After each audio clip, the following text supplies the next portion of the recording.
Hello, everyone. Welcome to the 5th week of the webinar series, Embracing Change. We have a very special guest today, somebody who was there during some of my most challenging times. She was there not only to help me make what she calls conscious choices, fundamentally in life, and obviously to do with parenting. And then she didn't stop there. She then encouraged me to share my story, introduced me to her editor, and a year and a half later, the 4 Steps to Flow actually was created. And then decided to honor me. Right here. I write in it every day. And then decided to write a foreword, and as usual, to the point, no bars hold, a very candid, straightforward sharing. So without further ado, for those of you who have read The Conscious Parent, especially the genetic care families, obviously know of her, and for the rest of you, let's enjoy the ride. So Dr. Shefali, welcome. Thank you for your time, the honor and privilege, and let the party begin.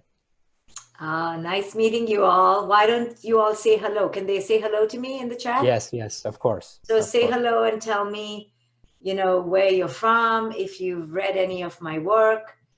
So 3 things: where you're from, if you've read my work, and what are you struggling with right now? What is something that's challenging for you right now, so I can incorporate it. Hi, Deepa from Hong Kong. Is everyone mainly from Hong Kong, Feisal? You can just type it in. No. From Lebanon. From Lebanon. Switzerland, from US, Dubai, yeah. Bali. Wow, I'm so excited. Currently stuck in Dubai. Somebody from Connecticut, Philippines, the US. Very good. Beautiful.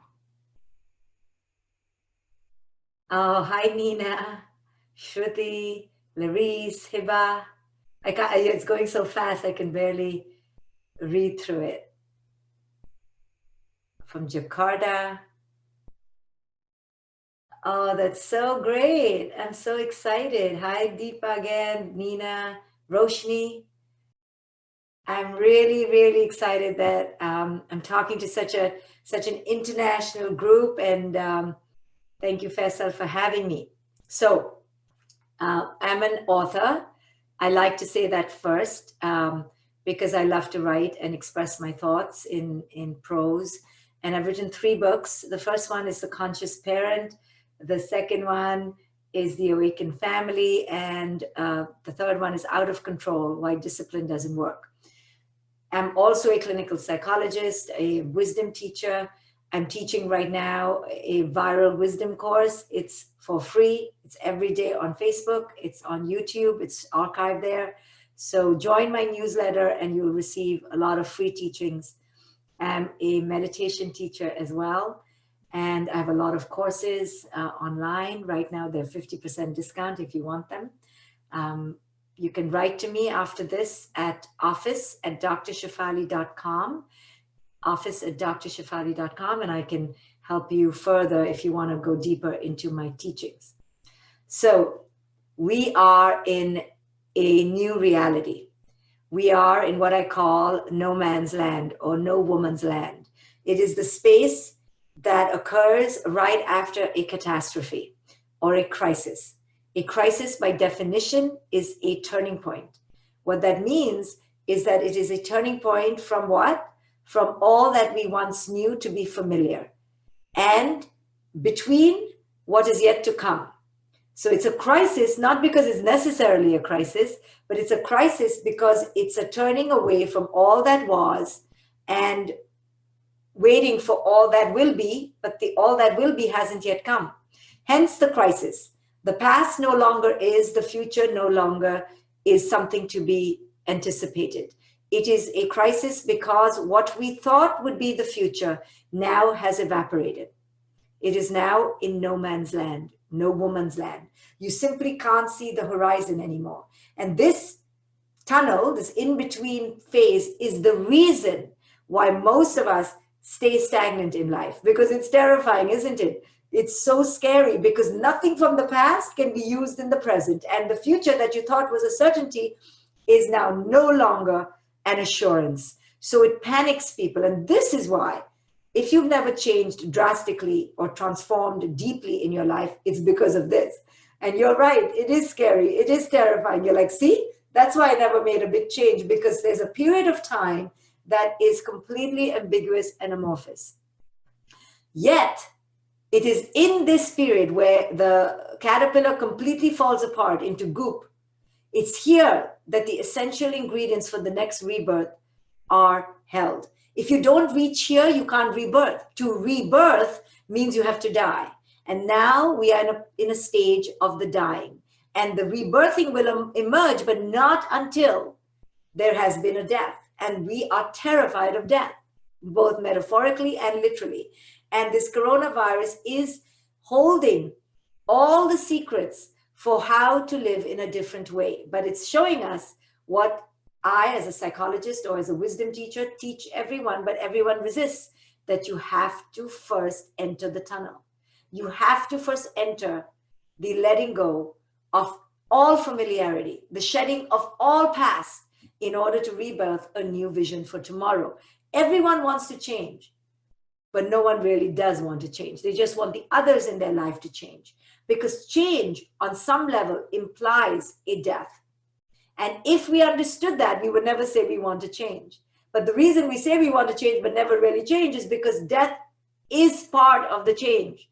To transform means you have to trans the form. You have to transfer from one form to the other. And this is what we don't want to do. We want to change, but we don't want to change. Because in order to change, we have to let go of the old form and rebirth a new form, not cling to the anticipation of what we think the future form should be. It's the new. And this is why most of us stay stagnant in life, never dare, never try new adventures, never find purpose and true meaning in life. It's because of this terrifying phase. But the beauty of the coronavirus is that it's forced us into this phase. Most of us are clinging to the past, wanting to go back to what was normal. But the beauty of this moment is that normal has been redefined. It's in the process of metamorphosis, and the old will never be. And this resistance is what will cause suffering. As long as we resist the present moment and cling to the old, we will be in suffering. So what does consciousness mean? I teach consciousness all the time. Consciousness means exactly what I just said, that life is never lived in an identity, as an attachment, never lived in the time zone of the past or the time zone of the future. When we become conscious, we realize that life is only lived in one time zone, the present, the present, the present. And being alive to the present means never ever being attached. You see, if you're in the present, you're in the present. Now you're in the new present. New present. To live like this is a complete paradigm shift from how culture has indoctrinated us. Culture, and you and I, have been indoctrinated to live anti-present. So there's one paradigm, which is a conscious paradigm, which means live in the present. And I'll talk about that in a moment. But you can't understand that until you understand how you have been living, which is unconsciously, which is how culture has indoctrinated us to live, which is not in the present, anti-present. So first, let's talk about how we have all been living unconsciously. And then we'll talk about what it means to live consciously. Unconscious living is how the mainstream, most of us, masses live. I mean, it is just it's a global pandemic, the unconscious way of living. That's why I love the coronavirus, because it stopped us at least. It's not given us the new conscious way, but at least it stopped us from the maddening way of the unconscious way. And I'm going to show you how it stopped us. So the unconscious paradigm, which is how you and I were raised, 100%, even though you had the most loving, sweet parents, it doesn't matter. The entire pre-pandemic existence was unconscious for the most part. 0.00001% of the pre-pandemic existence was conscious. 0.0000001%, right? Masses were living unconsciously. You and I grew up culturally and in our earliest families living unconsciously. We ingested and inherited unconscious emotional legacies. What does it mean?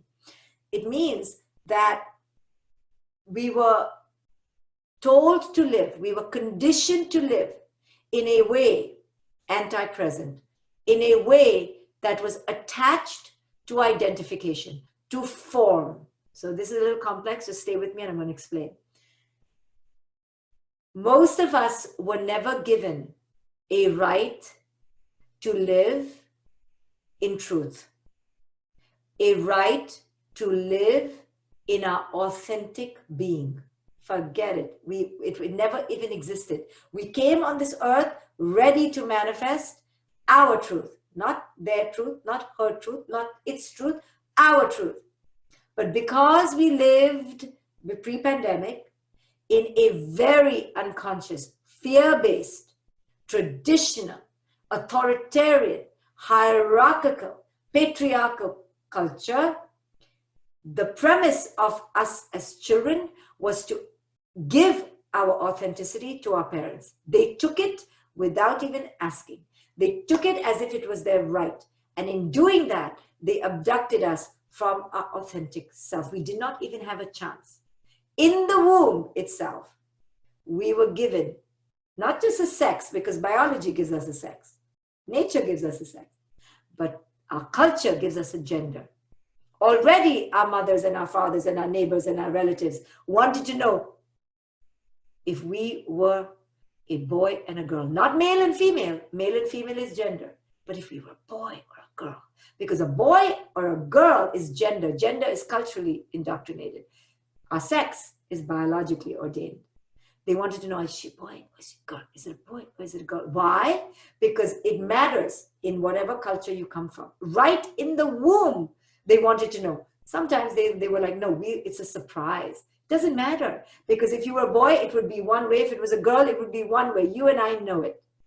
So already pre-birth, we have been given a cultural archetype, an identification of who we need to be, not how we can discover who to be, but who we should be based on the culture. And you and I know there is nothing more heavily culturally ordained than our gender, especially if you grew up in a traditional society. Even today in America, it's culturally ordained. Sure, now we have gender fluidity and LGBTQ, but that didn't exist when we were growing up. So we were like, either you're a boy or you're a girl. And if you're a boy, you're expected to do these things. If you're a girl, you're expected to do these things.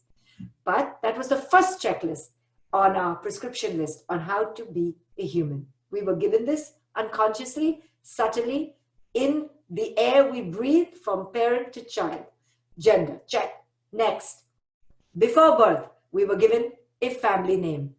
Now the family name is heavily loaded. It's not just a name. It's a legacy. It's not just a legacy. They are tethers to tradition and the past and how to be in our family, in our tradition, the way we do it. And if you have that last name, the burden of conditioning is already on your shoulders. You have no choice. You don't even know it. You're not yet even born. Family, check. Tradition, check. Next. You're already given a religion. You're already told who to believe in, how to believe in, when to worship, how many times to worship, and the rules and consequences if you do not. If you're Catholic, this. If you're Muslim, this. If you're Buddhist, this. If you're Hindu, this. You don't have a chance to discover your own divinity at all. You are told, preordained, who you should believe in. And you're like, okay, you have no choice. You dare go against this one.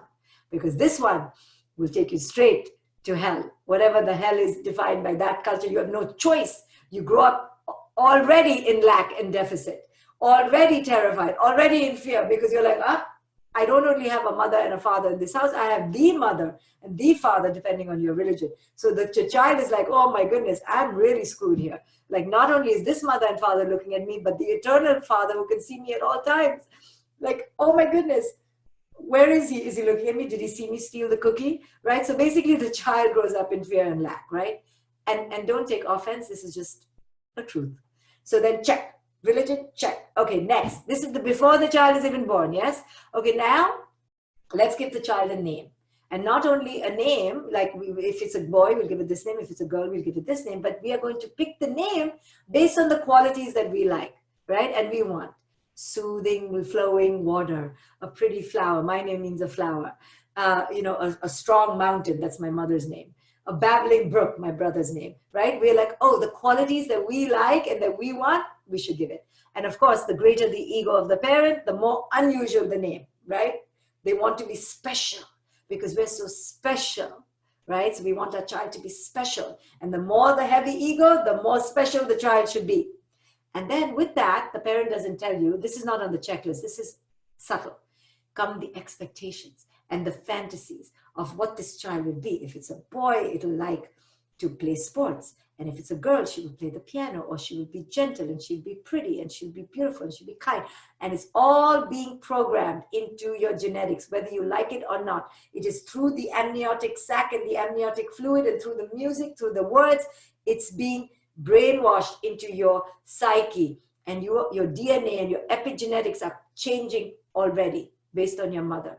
If she has worth issues, and if she feels unworthy, and if she feels fat, and if she feels lesser than, it's all coming through the amniotic fluid. And by the time you come out, you not only have what I said on the prescription list, you have an emotional baggage already. All her unhealed wounds about her body, her worth, her beauty, her significance, all her partner's baggage, it's all being programmed, right? So now you come as a free spirit, but you're already chained and enslaved. And then the indoctrination continues. Next, where are you going to go to college? Oh, we want her to go to college in France or to the US, depending on the wealth and the status. Now we work our way backwards.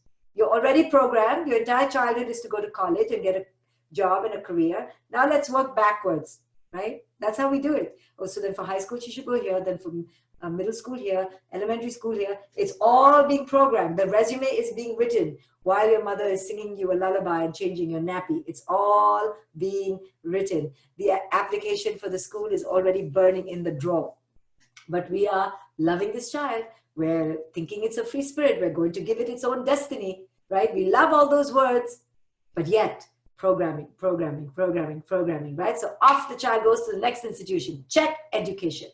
And we tell the kid it's all about learning and all about curiosity. But you and I know how much our education system was about learning and curiosity, right? I knew this when I was sending my daughter to public school. I would be like, have a good day. But I was so guilty. I was like, I'm so selfish because I so know she's going to totally a factory conveyor belt where she's just going to be machined out as another product. I knew I was doing that. I didn't pretend that it was about learning and curiosity. I felt very guilty, but I was too selfish. I wanted to go to the gym. I had to go to my own job, right? I was like, sorry, child, it happened to me. It's going to happen to you. But at least I didn't glamorize it. So when she came home upset and angry at the stupidity and ignorance of this school system, which is really a factory, I never ever said she was wrong. But I did say, go do homework, right? Because we're all part of the system. But I knew she has every right. Every child who is intelligent knows that this is an abomination. Why are we learning about things that we'll never use in our lives? Why are we learning about things that don't even matter to me, right? When is the last time any of you used any of the trigonometry that you had to crack your skull over, right? Never, ever. But when your kid comes home failing trigonometry, you're like, oh, how can you fail trigonometry? But you know they'll never use it. But the hypocrisy continues, you see, because we're all brainwashed. And we're just like, child, just can you become an adult and don't go to jail, don't get pregnant, don't sell drugs, please. So I can show off a little bit, or even if I don't show off, just get to adulthood so that you can repeat the same hypocrisy to your children. And we just call it a life and call it a day and let's move on. And then after career, right? And then if you're a boy, oh, you have to have a very stellar career. But if you're a daughter, by the time 20, 21, actually you don't want your daughter to have a great career because you're like, oh my God, she thinks she's going to have a career forever. She has to get married and have children. What is wrong with her, right? Please don't be too ambitious. Like, okay, look, daughters are humored. Like, okay, very good, you have a passion. Very good, very good. But your real passion is to take care of your husband, his mother, and your children. You know that, right? Mm-hmm.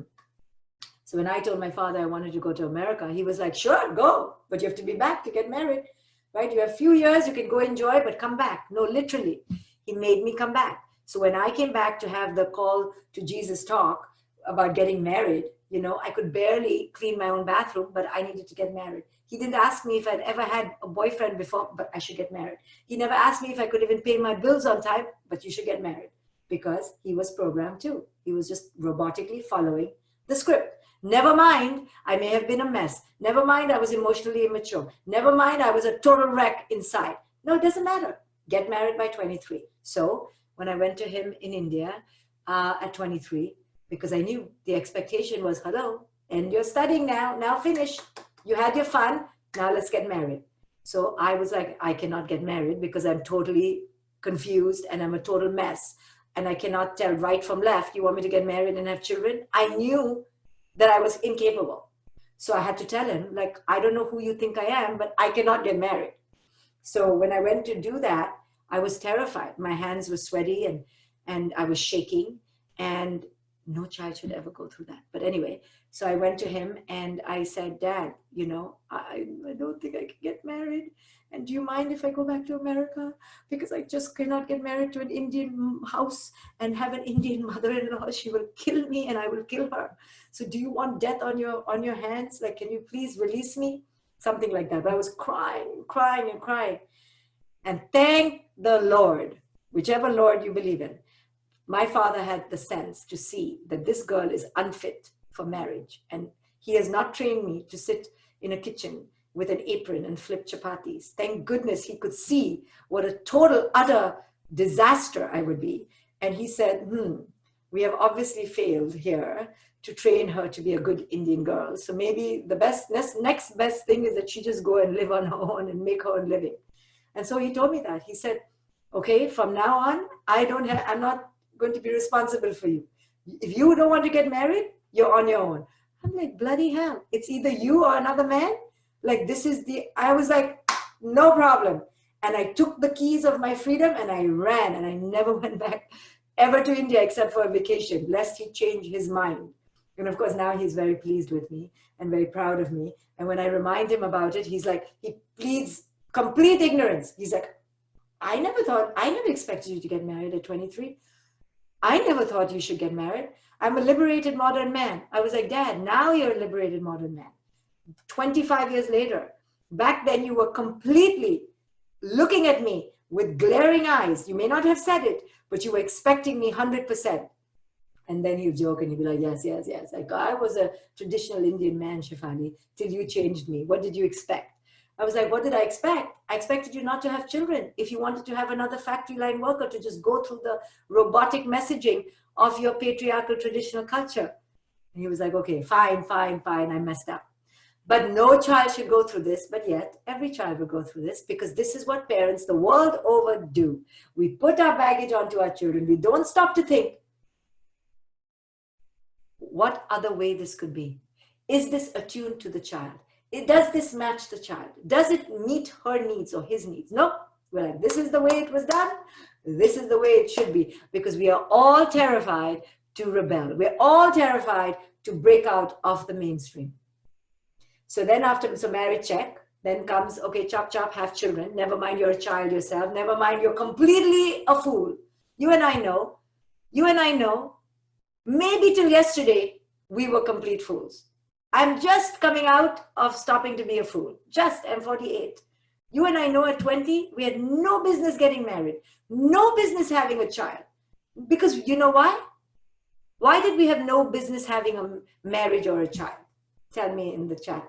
What was the box that was the most important box between college, career, and marriage that everybody skips?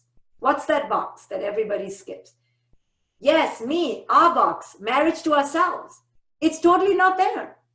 And it should say, the box should say, till you marry yourself, till you love yourself, till you find yourself, do not proceed. Do not proceed. Because marriage and then children do not go beyond this point. But of course, we're not told that. And I tell my daughter all the time, don't you dare get married. You know, and when I see how badly she takes care of her dog, I go, I hope you can see that your children will starve. Your children will be having infections because you never take them to pee. Your dog, who you love, who doesn't give you any snap back, who doesn't talk back to you, unconditionally loves you and adores you and licks you everywhere. This dog doesn't get care.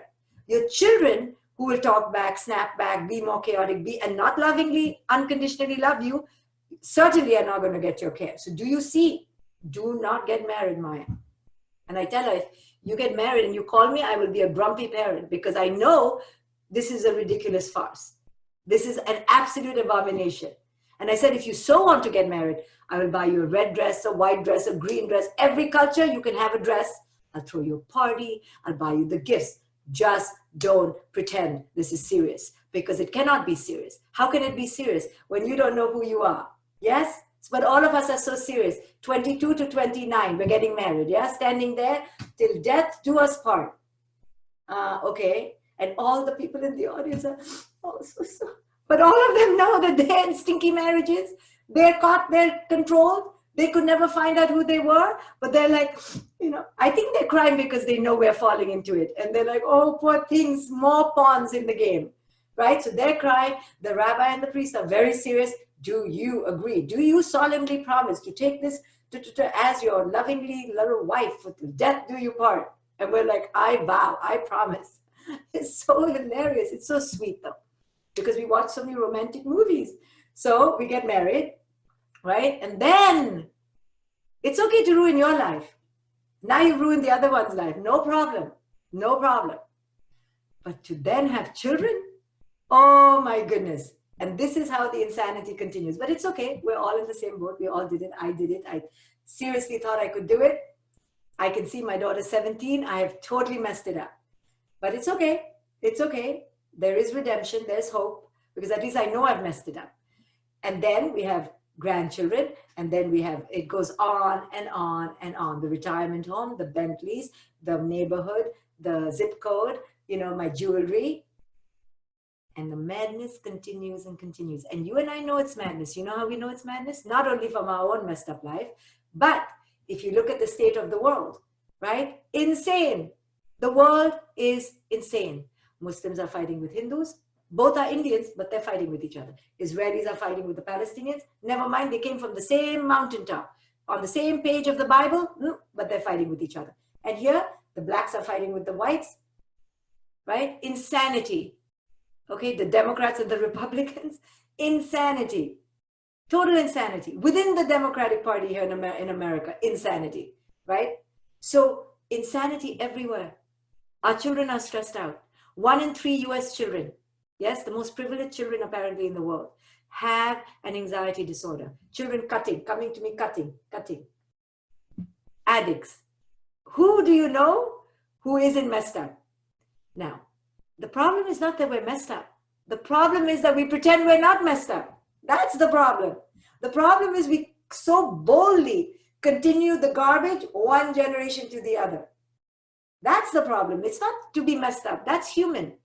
We will never not be messed up. We are one subtle degree away from the previous Homo erecti, and we think we're Homo sapiens, we're so wise. No, it's just literally, I think our brains were 20 days more than the last brain, the Homo erecti brain. This is not the end, I hope. I hope there are many more evolutions.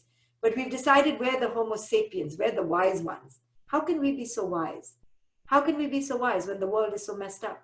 We've destroyed the earth, we've destroyed the animals, we've destroyed our constitutions, we've destroyed democracy, all in the name of the love of God, all in the name for the love of money, all in the name for the love of beauty.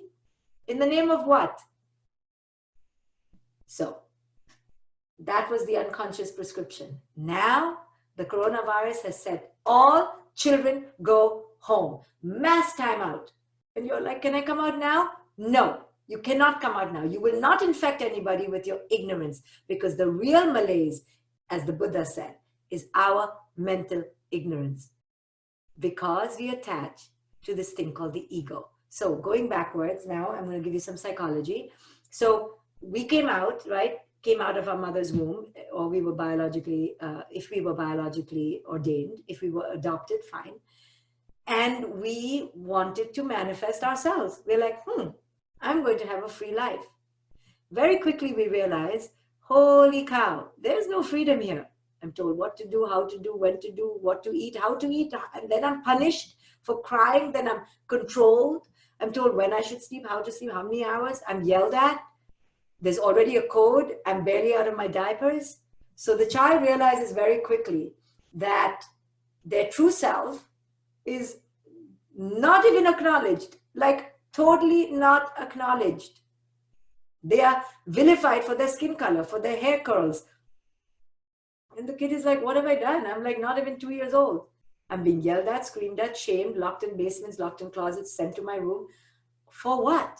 I'm told I can't cry, or I cry too much, or I should cry like this. What? Go kiss people I don't want to kiss. I don't want to kiss the grandmother. No, go kiss the grandmother. I don't want to kiss the grandmother. She's scary to me. She has a beard. Go kiss your grandmother, right? And then if I don't want to kiss the stinky grandma, I get into trouble. What the hell is going on here? So the kid cannot articulate all this, but if it could, it would. If it could drive away, it would.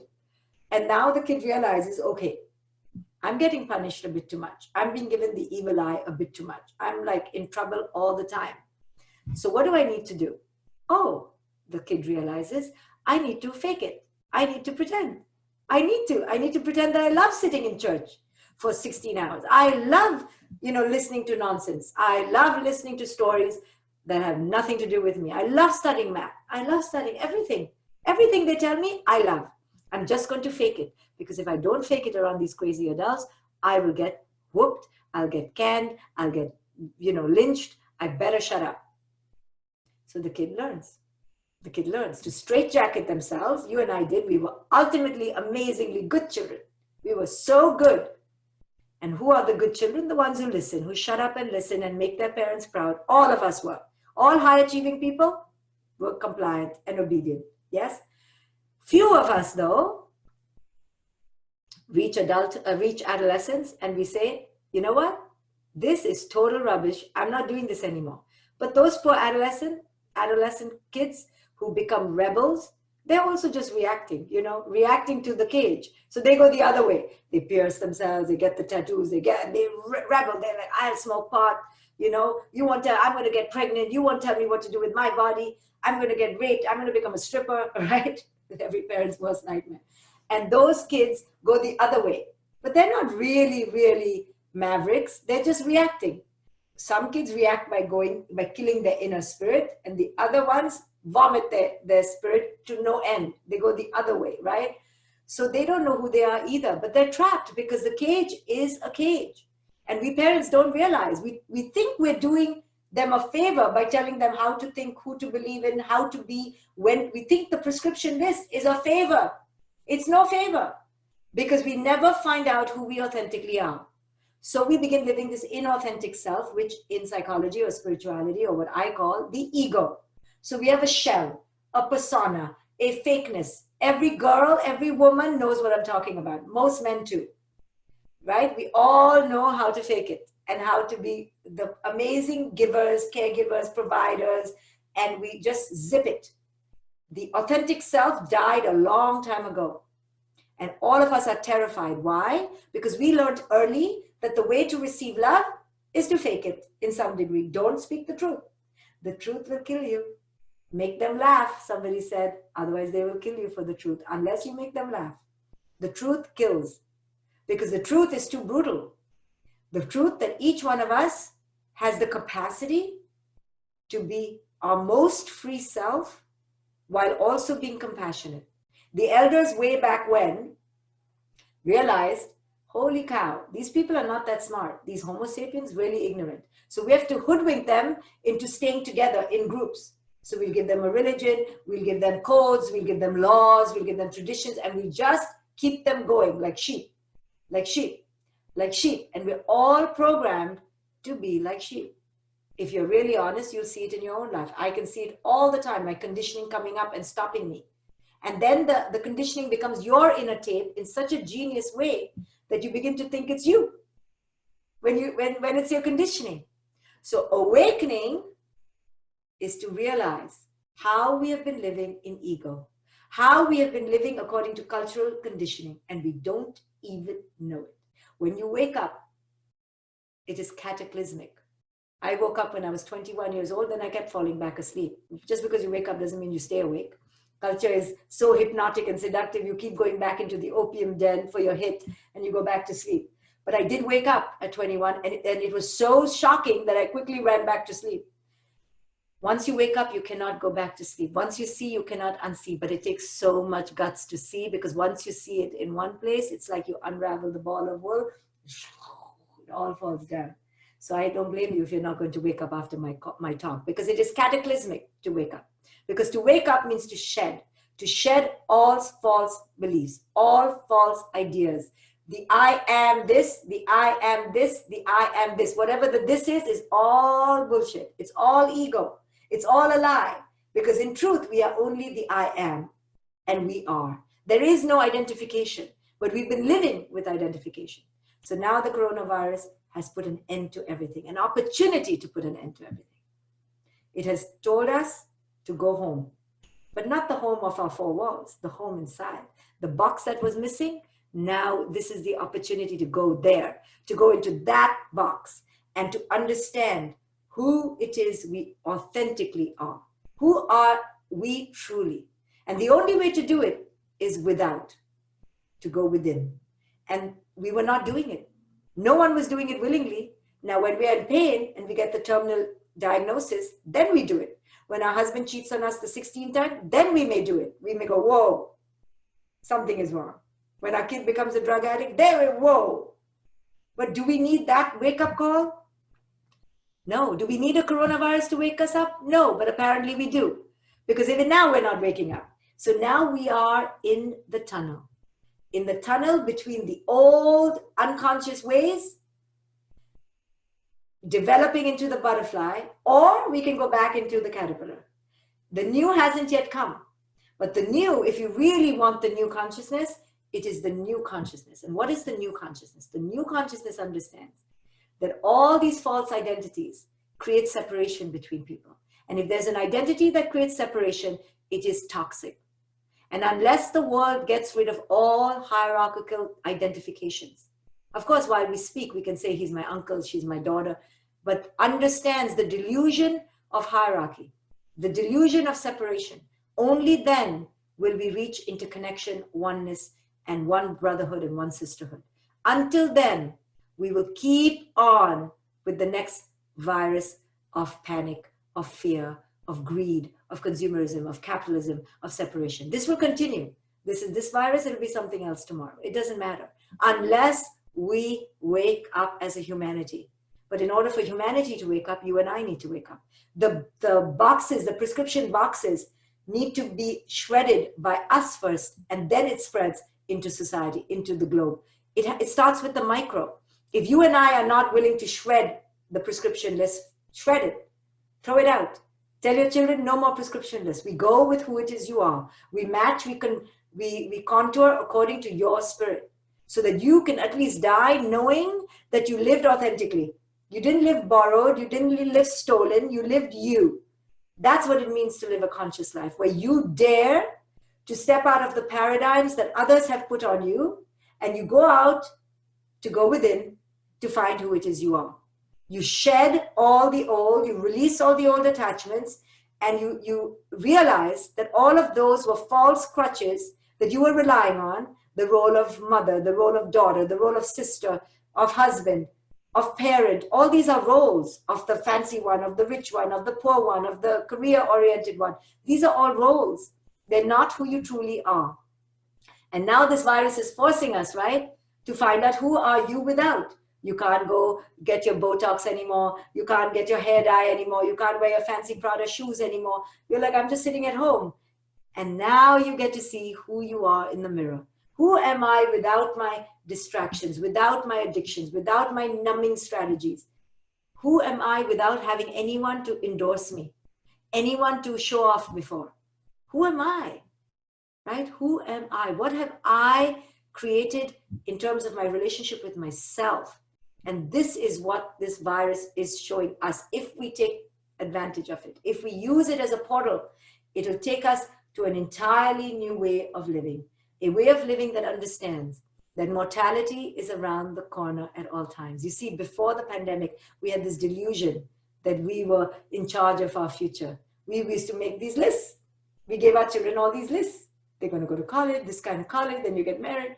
Now the virus is like, nobody's going to college. Nobody's leaving the house. You have no certainty anymore which is what every wisdom teacher wants the protagonist to learn. There is no certainty. There is no future. There is no past. Past and future don't exist except in your imagination. The only thing that exists is the present moment. Mortality is around the corner. When you understand that everything is impermanent, as the virus is now showing us, we cannot even say what tomorrow will bring. It is forcing us to live in the uncertain impermanence of life, which is how we should have been living anyway. Life is always unpredictable, always uncertain, always only lived now. But we don't know how to live in the now because we've never learned to meditate really deeply. So when you begin to understand that life is impermanent, then you begin to understand that any holding on to a permanent reality is an illusion. I call my daughter Maya out of my ego, as all of us call our children. We dare to give them a name out of our ego. Mine had more ego because I called her illusion. Maya means illusion. To remind me, I was like, if I'm going to be egoic, might as well make it some service to me. So I called her egoic. I egoically called her Maya because I wanted to be reminded of the fact that everything is an illusion. And the illusion is that we believe it's real. The illusion is that we believe it's permanent. The illusion is that we believe there's a tomorrow. The illusion is that we believe we are our label. All of this is an illusion because who it is we are is not the form. It's something different, something that we are never taught about in school. Who we are essentially on the essence level is formless, is the air in the room, is the compassion in our hearts, is the energy we have. We are energetic beings. This is an illusion. That's why this always fades away. So even when this form dies, our energy will live forever. It's like the sky is the formless energy of us, and the clouds come and go. Clouds come and go. The waves come and go, but the ocean stays forever. So it is with us. Our bodies come and go, the wrinkles come and go, the intelligence comes and goes, the identification comes and goes. But that's not who it is we truly are. Who it is we truly are is the sky, the ocean, the unending energy. And that is our connection with each other. We get fooled to think that you're black, you're white, you're Asian, you're Japanese, you're Muslim, you're Hindu. Those are the form-based illusions that we've all been caught under, all deluded. Psychopathy. Psychopathy. Because who we are truly is missed.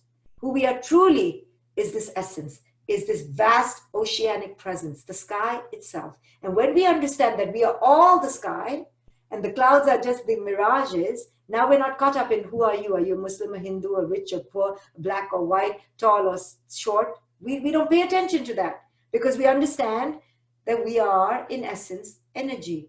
And all of this is an illusion. So when we are in energy, we then realize we are, an animal. We're part of the animal kingdom. We are not of the animal. We are animal. We are animal. And our refusal to think that we are our animal has caused devastation on the earth.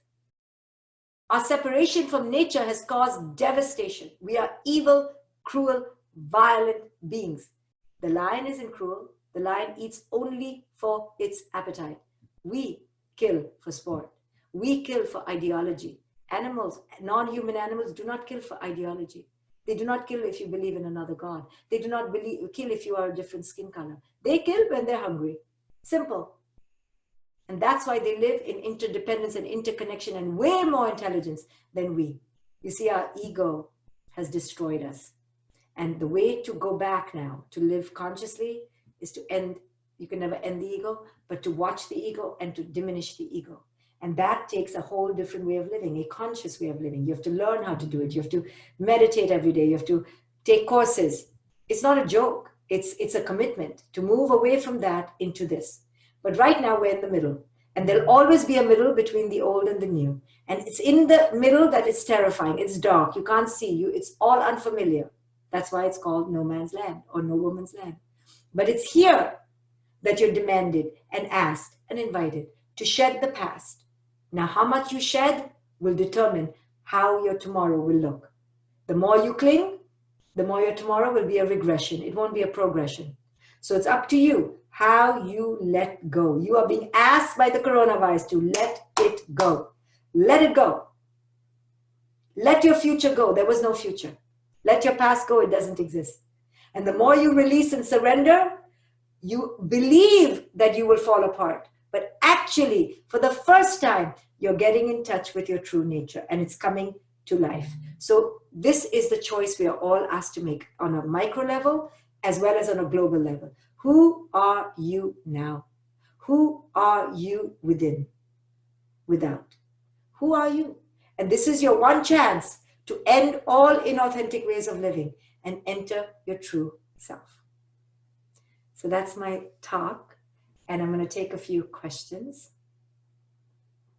I know I talked a lot because I was trying to give you everything in one little capsule.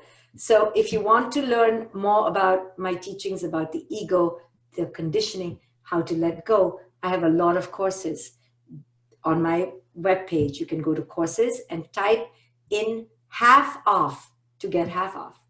I also do individual work, so you can book a session with me. I teach meditation, so I have lots of things going on. If you join my newsletter, you'll find out about everything. Yeah, we'll be sending links. Yeah, we'll be sending links to the books and to your site and all of that tomorrow when we send out the recordings.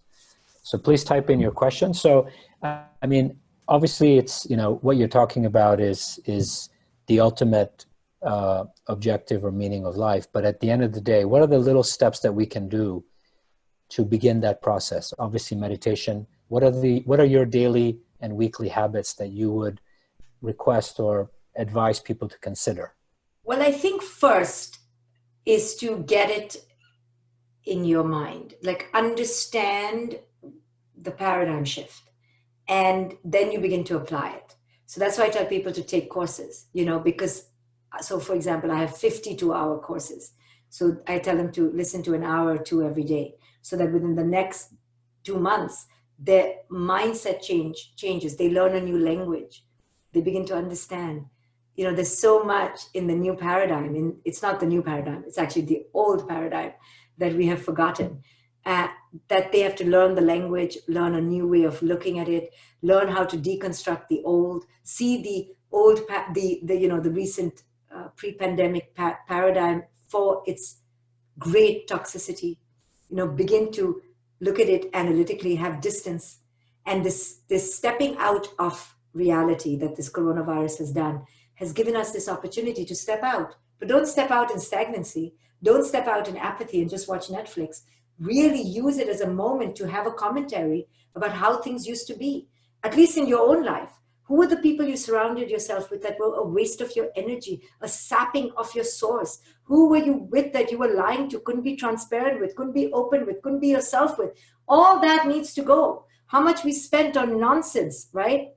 All the excesses in our lives, all the extra activities we drove our children to like cattle. Now we're going to do this, then we're going to do this, then we're going to do this. Well, obviously we didn't need all of that. Obviously we have adapted. So why can't we change and drop all of that and see it for the excess wastage that it was and reorient ourselves to a new way? So what are the ways to start? So you take a course and then the course should inspire you to become more aware in the moment, and you have to look in the mirror. All my courses teach us how to look in the mirror. And the more you look in the mirror, the more you realize the schism between your true self and your false self. And then you begin to get more and more conscious, learn meditation. I have courses that teach meditation, and then practice it.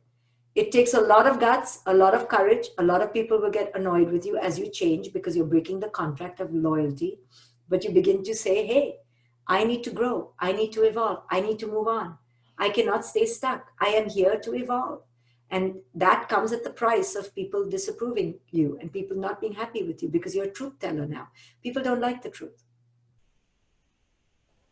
So journaling would be a method to have that conversation. And journaling, yes. To right, introspection, looking in. So journaling, I write in Faisal's journal.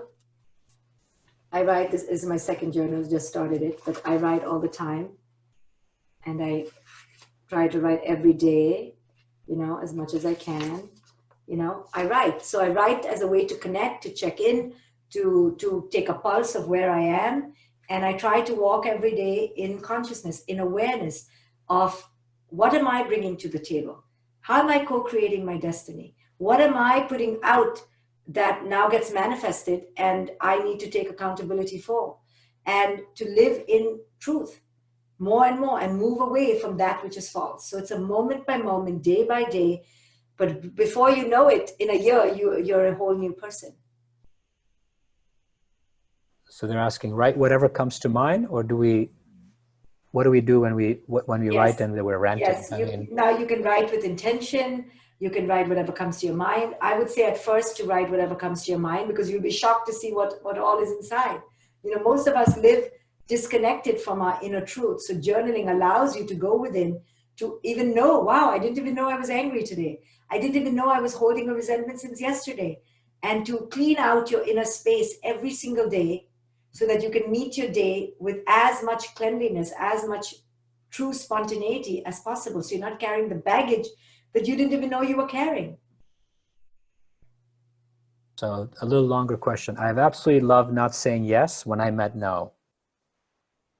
Can you share some tools to hold on to that and yet living within family structures, even though they're small ones? My circle is tight, but I still find pre-COVID, I said yes when I meant no. I no longer wish to do that, ever. Right. So Nina, I figure you're an Indian woman. We are the best at saying yes when we want to say no, because we're trained to say yes, yes, yes. Women are trained to give, give, give. We're told to be nice. Nice means putting other people's needs before us. Suicide. So now you're waking up and you're like, hey, I don't want to keep lying. I don't want to keep appeasing everybody, but I'm miserable. So now you're changing the dynamic. You're starting to say no, where before you used to say yes. So the people around you are going to be like, huh? Who's this? Where's Nina? Right? We want the old Nina back, who used to be our slave. We don't like this new Nina who thinks she is a person. Right? So you're going to cause disruptions and waves, and people are going to be upset with you, and they're going to tell you, don't talk so much, or how dare you? Well, you have to understand that this is part of being in your tunnel. It's the period between the old and the new hasn't yet come. So people are not yet used to it. So they're going to push back, right? Because they're not going to like this new Nina. So new Nina has to tell them, I know you don't like the new Nina. I know, I'm so sorry. But this Nina loves the new Nina. So new Nina is staying in town. And you're going to have to just withstand and tolerate the moments it takes for the situation to change. It could take many, many, many months. But it's not about them, it's about you. This is how you feel. So you need to be bold and brave to break your patterns and stop living as a transparent version of somebody else and live as yourself. And it's going to take courage. I mean, without going into coaching, I mean, the ability to see blind spots is very challenging. So yeah, that's why you need a teacher. You went to school, right? To get a career and to get a degree, you went to school. To understand yourself, now you need to go to school. You need to get help. No one can do this all on their own, right? And at least, of course, you need somebody to tell you another way. So no harm in getting a counselor, a coach, a course. Yes, for everything else, we need help. The only two most important things, okay, three, which is marriage to the self, marriage to another, and parenting. We don't get any course. We get no degree, no license. We should absolutely be getting some sort of basic degree or license before we dare to get married to somebody else. I mean, and have children. So Deepa asks, when people around us are not conscious, how do we stay conscious? Very difficult. Very difficult. You'll always have people around you that are not conscious. Always. 100%. Don't force them to get conscious, because consciousness is not something you can prescribe. It's the one thing not on the prescription list. So you just, as you get conscious, you just understand that you're moving away in consciousness from those who are not conscious.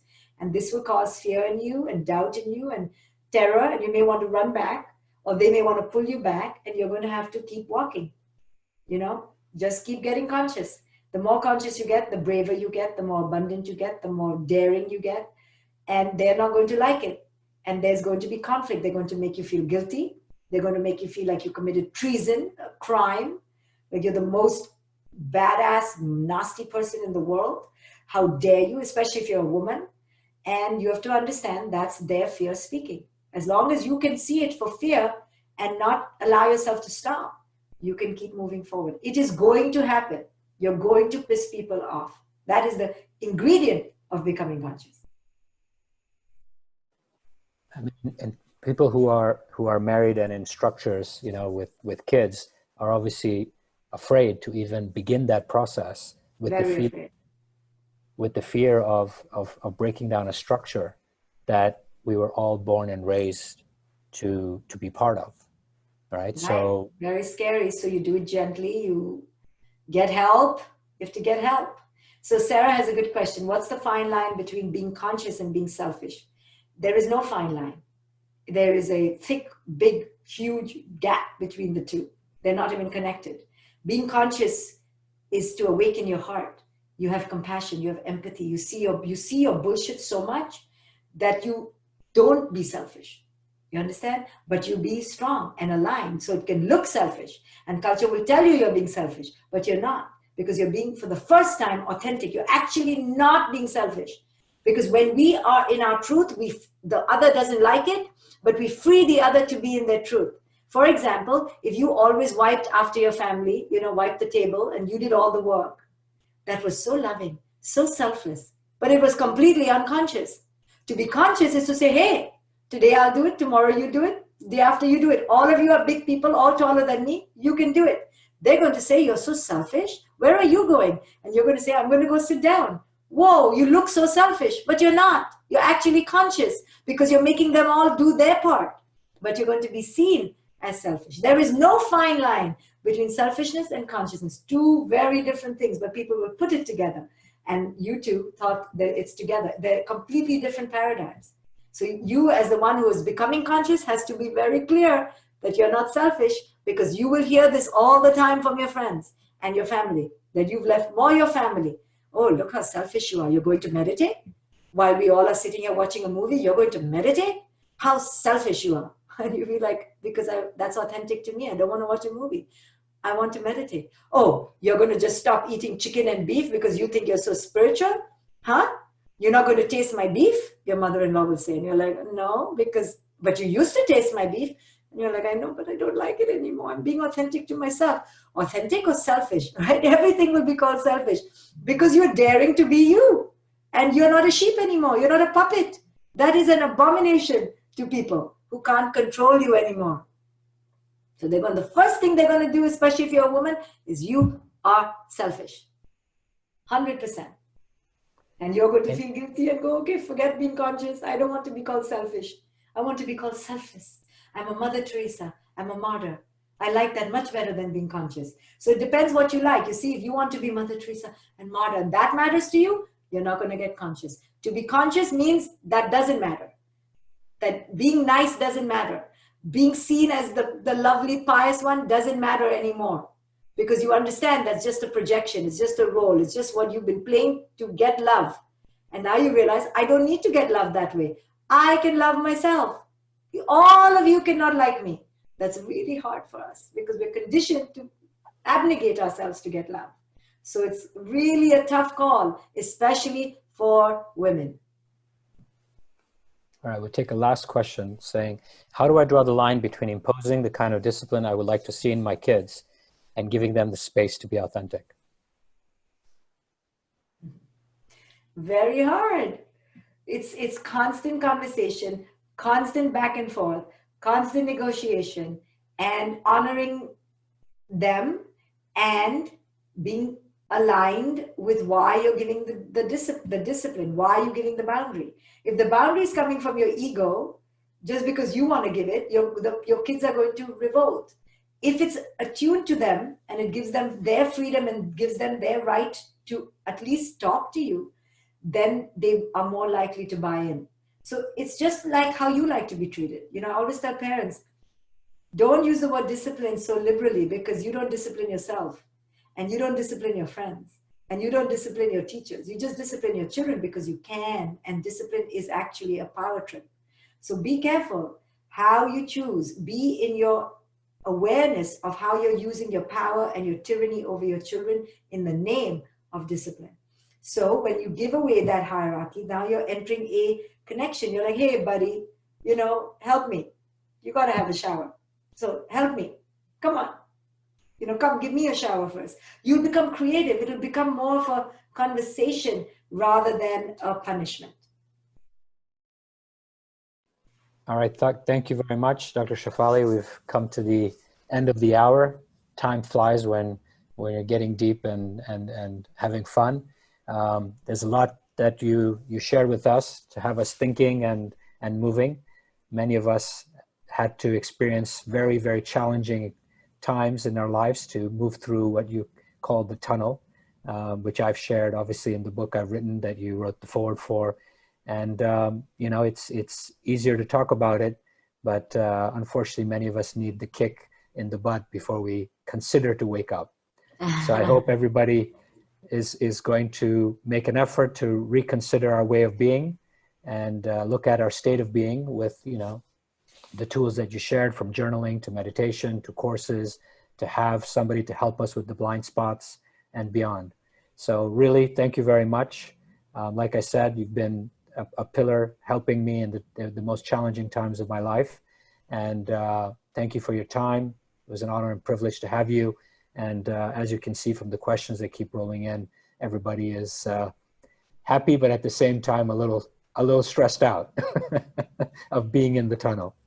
Yeah, it's definitely not easy, but we can use this as an opportunity that will be unprecedented, right? Because we have this time out, we have an opportunity to now reevaluate and reconsider and rebirth. It is an unparalleled opportunity to access wisdom and to access inner connection like never before. So thank you all for joining me. And I appreciate your invitation, Feisal. I know you do great work with people and you're so honest about your own process and you've helped so many people evolve. So I'm so happy that you allowed me to come and be part of this. Thank you all for joining me, and I will be in touch. Thank you. Thank you. Thank you very much. All right. See you guys. Thank you.